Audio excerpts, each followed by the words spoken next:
شكرا سيد الرئيس.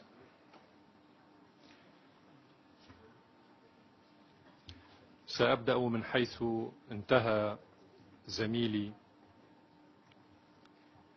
مندوب السعودية. سأبدأ بالشعر باعتبار أنه يحب الشعر. يقول شاعرنا الكبير نزار قباني الذي كان ممنوعا من زيارة كل دول الخليج، يقول: والشعر ماذا سيبقى من أصالته إذا تولاه نصاب ومداح ونواح. أما القرآن الكريم فقد قال كلاما معبرا أكثر من ذلك عندما قال الله تعالى: واقتبس: ولا تطع كل حلاف مهين هماز مشاء بنميم مناع للخير معتد أثيم عتل بعد ذلك زنيم. صدق الله العظيم. السيد الرئيس، يشكل تقديم الوفد السعودي بالنيابة عن مجموعة من رعاته ومستخدميه مشروع قرار ينتقد ما يسمى بحالة حقوق الإنسان في سوريا مفارقة عجيبة بحد ذاته، لأن النظام السعودي هو آخر من يحق له التحدث عن حقوق الإنسان في هذه المنظمة الدولية، وذلك نظرا لسجل التخلف الإنساني والقانوني الذي يتمتع به في هذا المجال تجاه مواطنيه أنفسهم وتجاه الوافدين الأجانب. وهنا نسأل ويتساءل معنا الحاضرون: هل النظام السعودي مستعد وجاهز لتطبيق الفقرات الواردة في مشروع القرار المقدم ضد بلادي على انتهاكاته المستمرة لحقوق الإنسان في السعودية؟ وذلك انطلاقا من القاعدة الأخلاقية التي تقول: من ساواك بنفسه ما ظلمك. إن تورط آل سعود وآل ثاني ورعاتهما في الإرهاب بات جليا للجميع، وهذا ما أكدته تسريبات ويكيليكس، وتحديدا ما أقرت به المرشحة هيلاري كلينتون وكذلك نائب الرئيس جو بايدن حول انخراط النظامين السعودي والقطري بدعم وتمويل الإرهاب في بلادي،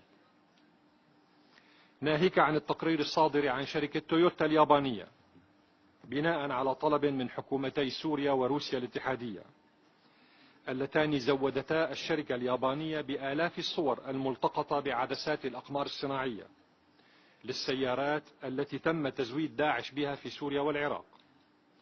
ويبين التقرير أن الشركة اليابانية قد باعت 60,000 سيارة دفع رباعي من طراز تويوتا لكل من السعودية وقطر والأمارات والأردن، وطبعا هذه السيارات هي بحوزة داعش الآن. أترك هذه المعلومة في حيازة وعناية الدول التي تريد حماية تعزيز حقوق الإنسان. والإرهاب السعودي كما يعرف القاصي والداني ليس جديدا في المنطقة وفي العالم، وبصماته السوداء لا تزال في أفغانستان ونيكاراغوا والعراق وليبيا ودول منطقة الساحل والشيشان ونيويورك واليمن والكويت والبحرين وباريس ونيس وبوسطن وبلجيكا ولبنان والمنطقة الشرقية والجنوبية في السعودية نفسها.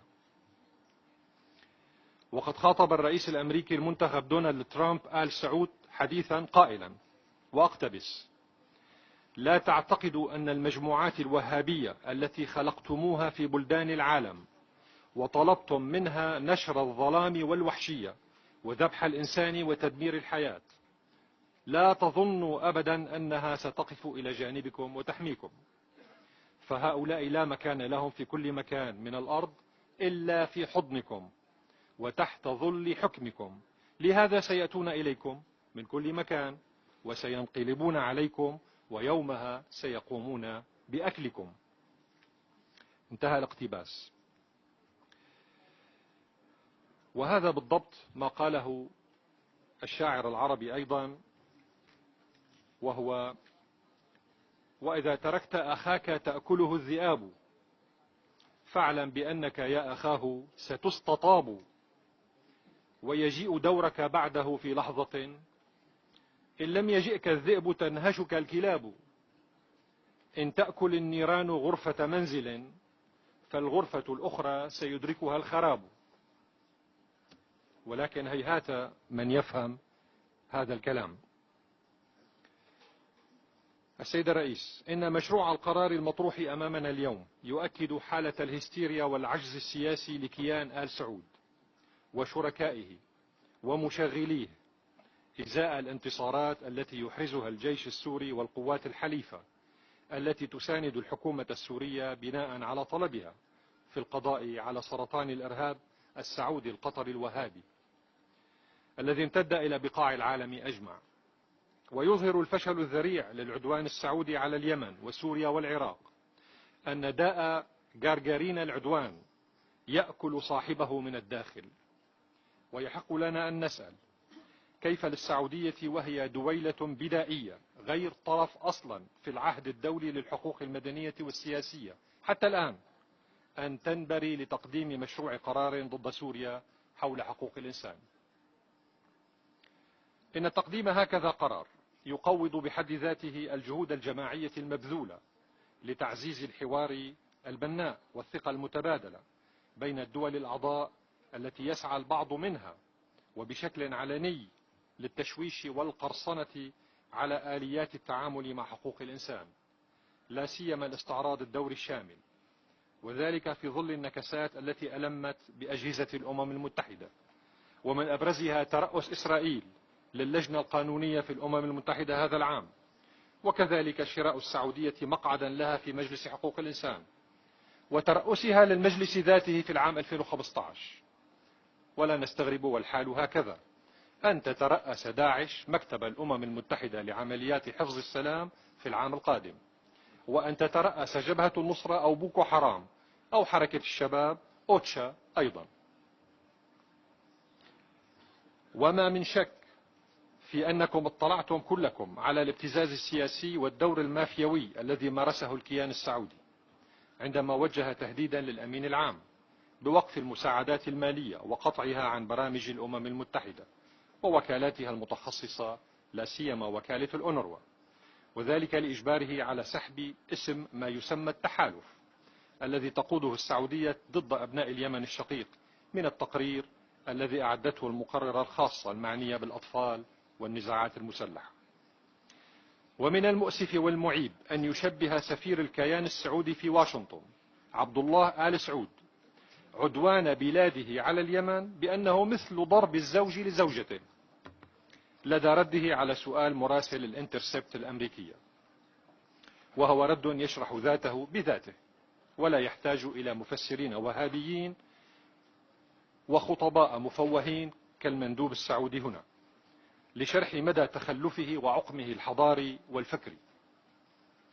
أما الكيان القطري فهو آخر من يحق له التحدث عن حقوق الإنسان، كونه راعيا للإرهاب التكفيري، فلا دستور يحكمه ولا شعب يتمتع بحق الانتخاب.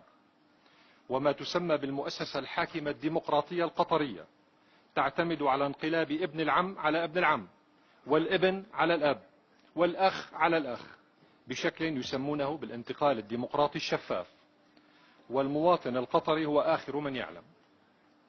أما رعاية الكيان القطري للإرهاب فقد أكدته حادثة السفينة لطف الله في العام 2011 التي حملت السلاح من ليبيا للإرهابيين في سوريا عن طريق أحد المرافئ اللبنانية، وكذلك رعاية كل من قطر وإسرائيل لإرهابي جبهة النصرة وداعش في الجولان السوري المحتل. ونظرا لإيمان دويلة قطر العظمى بأهمية حقوق الإنسان، فقد حكم الكيان الحاكم على الشاعر القطري محمد بن راشد العجمي بالسجن المؤبد بسبب انتقاده للحريات في قطر في قصيدة، مجرد قصيدة.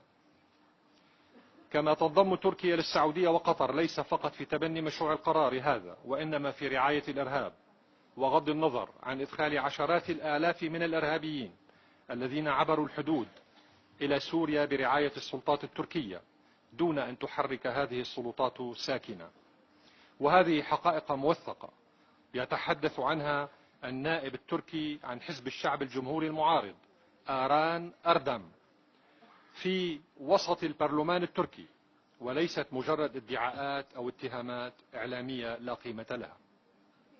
ختاما السيد الرئيس، أناشد الدول الأعضاء عدم الوقوع في حبائل هذا الشذوذ الفكري السعودي القطري الذي لا يأخذ بعين الاعتبار موقف كتلة حركة عدم الانحياز الرافض لمناقشة قرارات بعينها حول أوضاع حقوق الإنسان في الدول الأعضاء من ناحية المبدأ.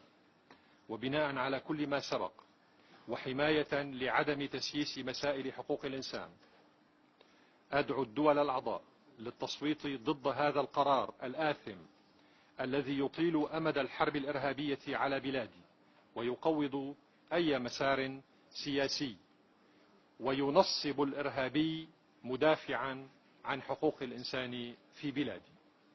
شكرا السيد الرئيس. Agradezco